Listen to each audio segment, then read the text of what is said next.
Hey Scrubs, in this video I'm going to look at some of the most important weather and landscape mods in my 400 plus mod list, as well as the lighting mods I use.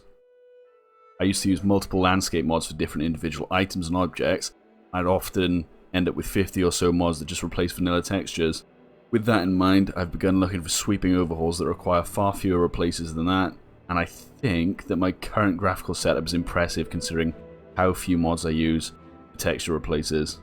On with the show then, gents. Top of the list is Obsidian Weathers by Dr. Megaloblast. It's my go-to weather mod right now. It's an incredible weather mod, and it has some of the most beautiful weathers I've ever seen in a mod, such as fogs, rains, clouds,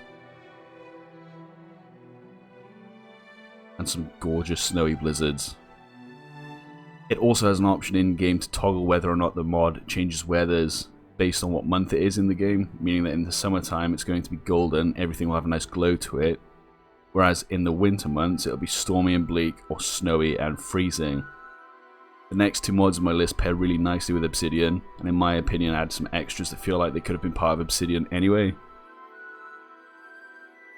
Real Rain by Manuel de Gauss makes the rainfall thick. Extra thick. It increases the amount of rain droplets you can see, so you get the feeling that there's an actual downpour and not just a pathetic drizzle. Also, the rain textures are far more random and feel more lifelike than vanilla because of it. Performance-wise, I haven't noticed any slowdown either, and it's written on the mod page that it shouldn't cause increased FPS loss over the vanilla rain anyway, so it's a matter of personal taste over resources. This rain actually reminds me of where I live, so it gets a big thumbs up and will probably never leave my load order. The final part of the holy trinity of weather mods, Storm Lightning by Shizov, is an artistic dream that creates visually amazing thunderstorms. During thunderstorms there'll be thunderous claps as lightning forks and arcs throughout the sky.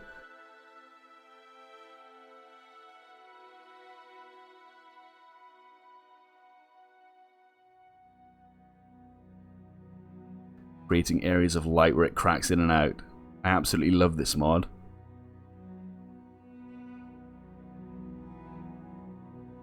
And when paired with Obsidian Weathers and Real Rain, you can experience some truly jaw-dropping weather.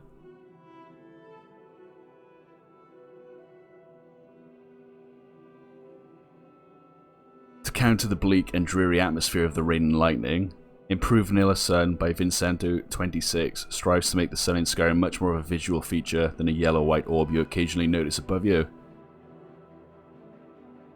The author has increased the yellow colour of the sun, making it look less washed out, and the size of the sun has also been increased to give it much more of a presence. At dawn, you will see truly majestic sunrises as the light streaks over the horizon and obscures your vision. Absolutely beautiful. The next mod on the list covers so many textures of Skyrim that it could easily have its own focus video. Skyland All-in-One by John Rose 81 is a massive download coming in at 2.8 gigabytes, but it more than makes up for it.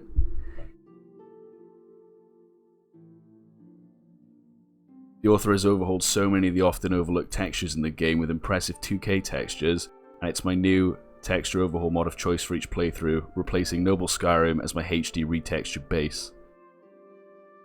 The author has spent an insurmountable amount of time creating these textures, using Photoshop, 3D scans of real items and objects and landscapes, and sweat and tears, so kudos to John Rose 81.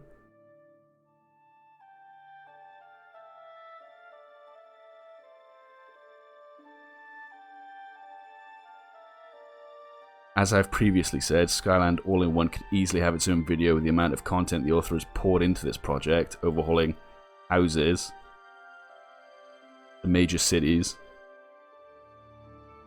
shacks, ships, all of the landscape textures, all of the ruins in the game, and even smaller things such as the Dark Brotherhood Sanctuary door,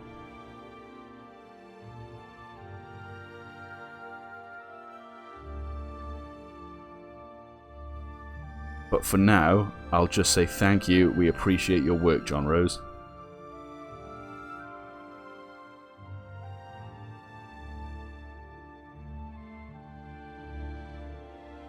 Now for my light mod.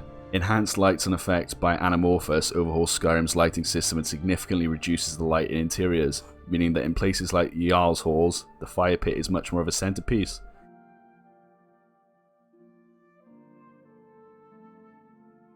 It also casts some pretty incredible shadows.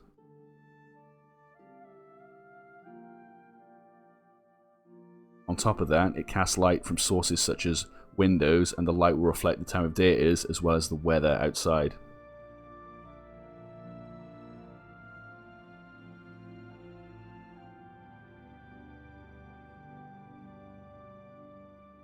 Brilliant.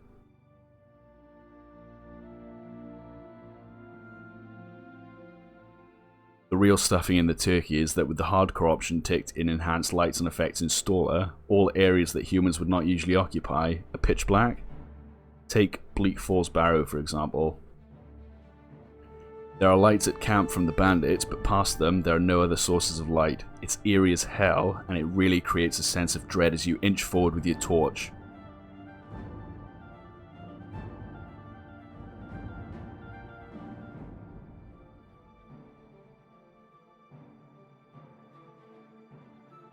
Paired with the right combat and creature mods, the ruins are turned into a horror-style close-quarters battle in the dark. I love it. The hardcore option removes light sources from Nordic and Dwemer ruins.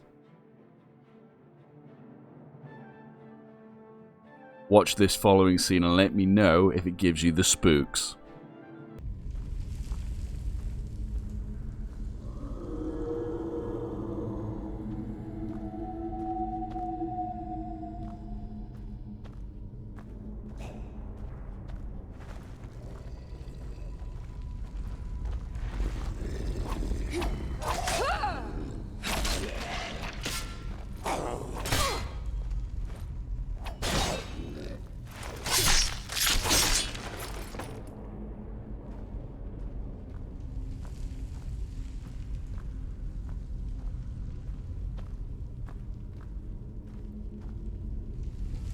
Okay, my water mod of choice is Realistic Water 2 by Ahsoku.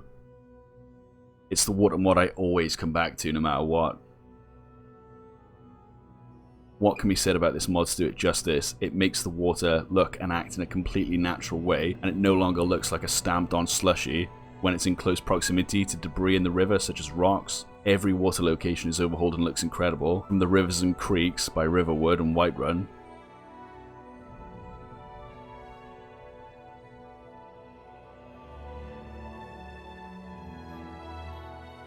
to the lakes under Bleak Falls Barrow,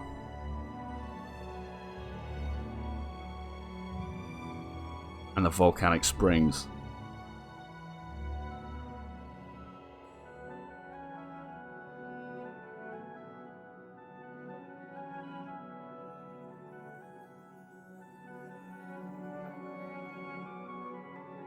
This water mod is an essential component of any of my mod lists.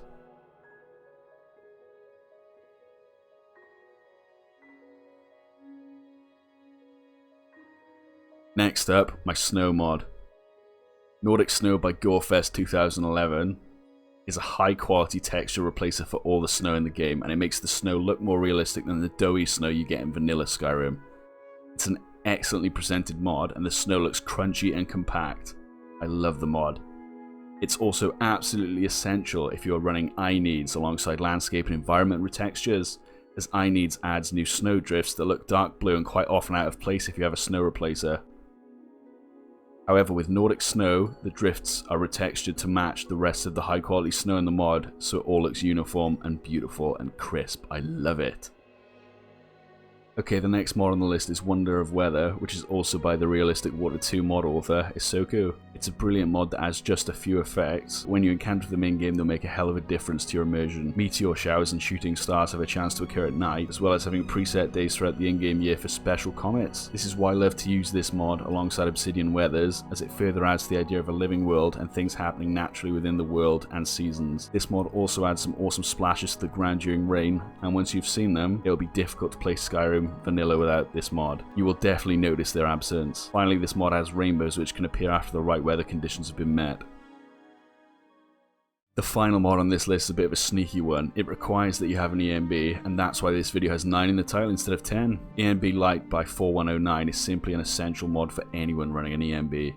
What this mod adds is illumination properties to all light sources. So if you hurl a fireball or streak lightning at an enemy, the spell effect will light up the area for a brief moment. It also makes carrying a torch in the dark look incredible, as the torch illuminates and casts shadows properly. Effects such as fighting dragons outside now illuminate the area around the flames with proper lighting. Having sparks in your hand now illuminate and cast light properly, as do weapon sparks in combat and even cute little torch bugs. Delicious. Well, that's it for this video, guys. Thanks for watching, and consider leaving a like and subscribing, or I'll be pulling the wings off of butterflies. I've just finished my final assignment for university the same day this video goes live, so I'll probably have more time to make videos from now on. My next video will be on the UI and how to set it up properly so it mirrors mine, and that will be out in the next day or two. Thanks for watching.